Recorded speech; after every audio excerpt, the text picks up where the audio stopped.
தேவனாய் கர்த்தர் பெண்ணை எப்படி உருவாக்கினார்? ஆதியாகமம் 2 அதிகாரம் 21 அப்பொழுது தேவனாய் கர்த்தர் ஆதாமுக்கு அயர்ந்த நித்திரை வரப்பண்ணினார்.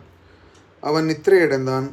அவர் அவன் விலா எலும்புகளில் ஒன்றை எடுத்து அந்த இடத்தை சதையினால் அடைத்தார். தேவனாய் கர்த்தர் தாம் மனுஷனில் எடுத்த விலா எலும்பை மனுஷியாக உருவாக்கி அவளை மனுஷனிடத்தில் கொண்டு வந்தார். ஏற்கனவே பார்த்தது போல தேவன் மனிதனை சிருஷ்டிக்கும் போது ஆணும் பெண்ணுமாக சிருஷ்டித்தார். இப்பொழுது அந்த பெண்ணை கொண்டு வர வேண்டும். அது எப்படி என்றால் அவனை நித்திரை வர பண்ணுகிறார்.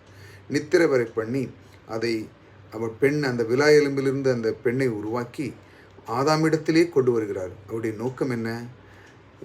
இவன் இவளை விட்டு பிரியாமல் அவள் அவனை விட்டு பிரியாமல் இருக்கிறது, ஒரே சரீரமாக மாமிசமாக இருக்க வேண்டும் என்று கர்த்தர் விரும்புகிறார். ஏனென்றால் இதனுடைய நோக்கம் என்ற இவருடைய வாழ்க்கையிலே எப்பொழுதுமே இவர்கள் ஒரே சரீரமாக இருக்கும் பொழுது அந்த வாழ்க்கை தோல்வி அடையாது என்று அவர் ஏற்கனவே சிந்தித்து வைத்திருக்கிறார்.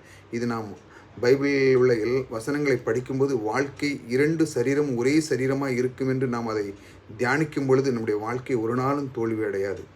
கர்த்தர் உங்களை ஆசீர்வதித்திருக்கிறார்.